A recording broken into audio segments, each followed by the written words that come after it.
Hello everyone, welcome to another edition of the Ohio Guys here. I'm Christian Ocampo, and today I'm being joined by Lara Woodhull. How are you doing, Laura? Hi, I'm doing well. How about yourself? Doing good. Glad to have you here. We appreciate it. Sure, no problem. Alright, so we have a few questions we'd like to ask you. First of all, what is it like working in the industry today? Well, it's actually changed a bit even since I started 6 years ago. It's still just as competitive as it always was. I was told it was actually the second hardest thing to get into besides modeling. Hmm. So that and to learn to love ramen because it doesn't pay the bills as much. It's a job that you do because you love it, not because you're paying the bills. Definitely go for different acting or a business career or anything else. And then we do other work on the side. Like I'm working retail for a little bit during Christmas. I do some freelance gigs to help out. But it's really changed now, especially at Funimation because of the simuldubs that we're doing. We have the schedule that's picked up so quick now. From where it used to be months and months before everything would come out. Now most of it we get it out on a weekly basis and then turn around and do some reviews and edits, but it's available just as quick to people now. I mean, maybe a couple weeks behind Japan on some things, but it's definitely sped up. No, it has definitely changed so much. Mm-hmm. So during your 6 years, in the industry, what is your favorite show you have worked on? That's hard. That's like picking your favorite kid or your pet. Mm-hmm. It is. Well, obviously, you can see behind me. I do love little children. I will always appreciate Mike for snagging me and putting me in that one. And it was interesting because that one I was actually recording One Piece at the same time. Oh, okay. And so the first half of the session, I might either be doing Yuki or crazy yelling like One Piece. So it was definitely having to switch back and forth was a challenge, but I appreciated that.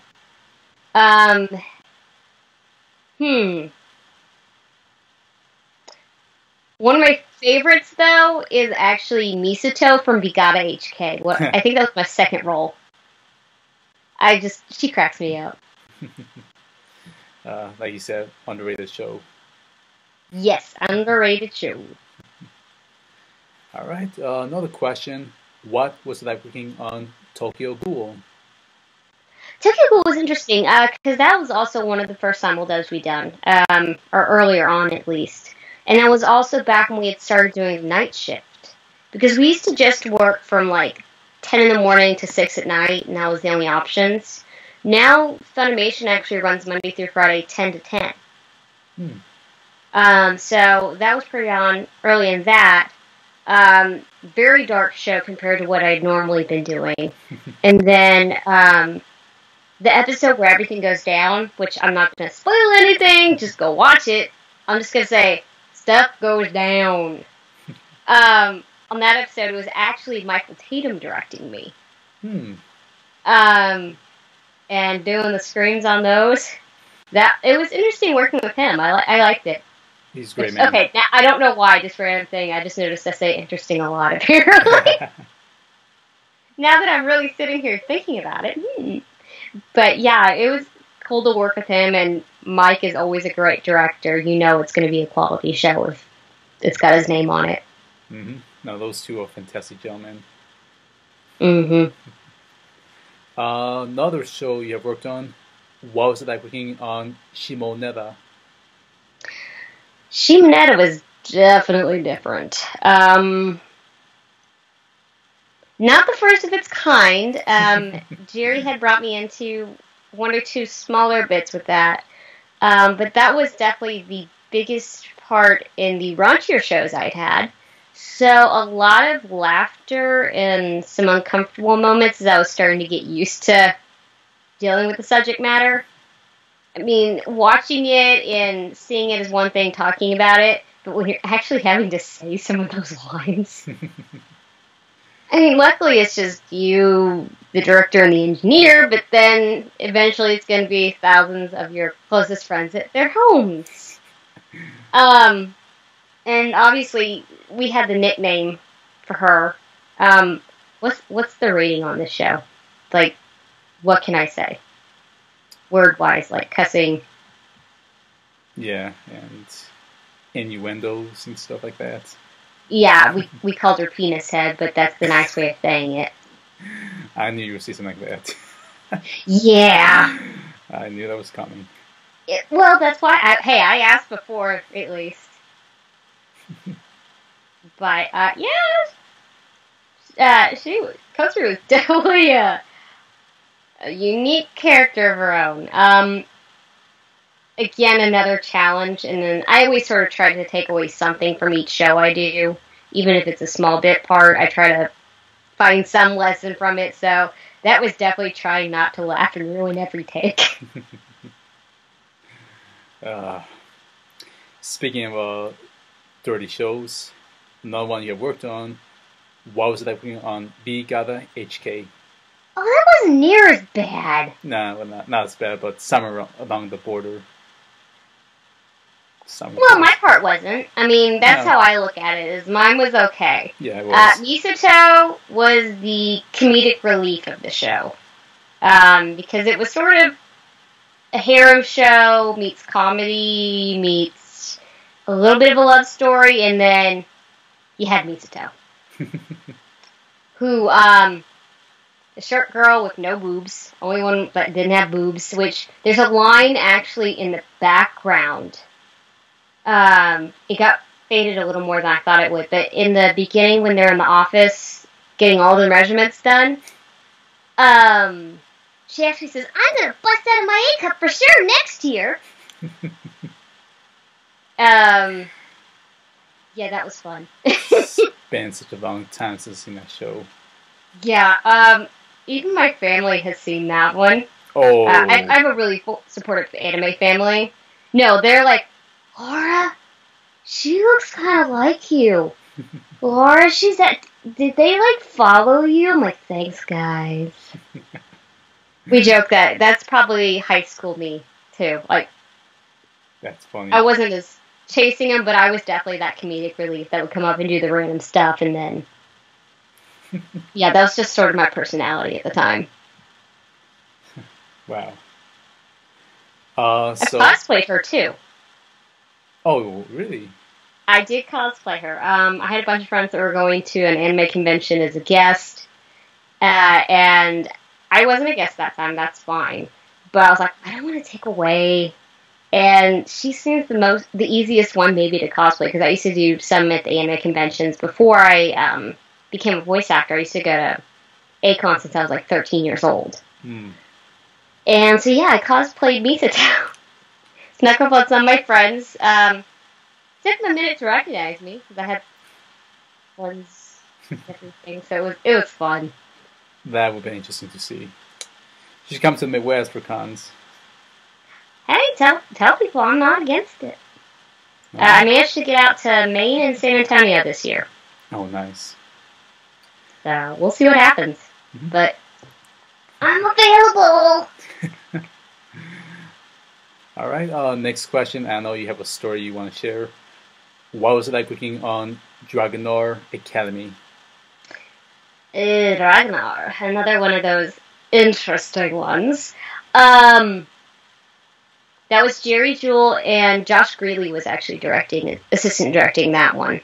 That was actually one of my first sort of leads. It's just, I call it sort of because she doesn't talk as much as some of the other girls, even though she is the lead girl. So it's sort of questionable, but pretty cute show. I just remember after having recorded the bench scene that y'all will go and find and watch later. I don't want to give away too much stuff. But Aaron Dismuke was in the lobby later, and he didn't realize that I was actually the one who was recording Echo, and I snuck up behind him and started going, "It's too hot." He just jumped out of his chair. That's wow. Yeah. We have fun. We like to tease each other. We leave what's called bombs in the booth so we can try to mess each other up. I mean, it's great. But yeah, I did one live because like, you didn't know that was me? And he says, no, it is. So I had to prove it somehow. I just happened to pick the worst one. Oh, that's amazing. Okay, moving away from the etchy side of the shows worked on. Yep, let's get to the more family-friendly show that we've been waiting for to ask. And I see you got the poster right there. What was it like working on Wolf Children? Wolf Children was absolutely amazing. Some of it's so different than any of the other stuff I had worked on. That was the first that we really had to go raw and real versus the zany, crazy comedic characters. So it was more the subtlety, less is more approach. I've actually gotten reviews. People said that they thought I really sounded like some of the kids. That's been some of the best work I think I've done. I love this show. Yeah, I'm sorry, I'm weird. But, no, it's always going to have a real special place. I'm always telling people it's one of those that, hey, it's awesome, go watch it, not just because I'm in it, but it's really cool and awesome. It's very emotional. So it's definitely, and it's a surprise emotional piece. I mean, people really don't expect that going in. Mm-hmm. People always tell me, I cried. Why didn't you tell me I was going to cry? It's like, well, why would I? You might not watch it then. It's a good show. I also recommend people to check it out. Yeah, it's definitely very different, but I think that's a good thing. It is. All right, now it's time for the funny question. If you can be any character you have played in real life, who will you be? And you can mix and match. I can mix and match. Yes, you can. You mean like be a guy or something? Anything you want. Oh, okay. Well, easiest answer would be Misato, because I'm already a lot like her. Claire the jellyfish would be fun. Just being people's inner monologue and just yelling and making fun of people and no one knowing. And just floating around randomly in space. Yeah, I think the jellyfish would be fun to be for a day. All right. Might get a little tiring having to go back in the tank, but yeah, that's not a jellyfish. Okay. Yeah, I mean, that works. All right. Another question. Is there anything else coming out that you can talk about, or anything you want to plug in at this time? Well, you know the rules. We can't talk about a lot of this stuff about killing you. I mean, it's the NDAs, non-disclosure agreements. Mm-hmm. We talk, it gets out, we lose our jobs, we come and hunt you down. What I can say is the Yuri on Ice DVDs are coming out in February. It's finally happening. It's been a year since it came out on Simuldub. We're all waiting. We're all excited. I'm a personal fan of the show. Again, go watch it, please, on Funimation now, and then DVDs come out. But otherwise, yeah, I mean, that's sort of the latest DVD announcement that I know of, but all the other stuff I'm working on right now is the hush-hush. Confidential, yep. So, yeah. Understood. I've got some stuff in the pipe. I've actually been in a couple of times this week already. That's a good sign. So we'll see we'll wait and see what happens. Yeah. All right, now we've come to our last question, and we ask this to all the voice actors. Any Facebook, Twitter, or any other social media for the fans to contact you? Yes, I love talking to y'all. If you go to Twitter, I am Lara Dubs, LARADUBS. Making fun of my last name because Dubs, Bush is W. So, Facebook is Lara WVA, LARAWVA. I'm old school. I don't have Instagram or stuff, so it's just those two. I'm still getting used to them, but yeah, if y'all have any questions, feel free to message me. I try to post couple times a week at least. Sometimes I'm a little better about Twitter now than Facebook, but I'll still reach out to y'all. And it is me. It's not somebody else running it. All right, good. All right, well, thank you for joining for the interview. Me and my group, we really appreciate it. Also, I want to thank the fans for tuning in for this edition of the Ohio Guys. Thank you all. I'll be signing off. I'm Christian. I'm Laura. And we'll see you all next time. Bye now.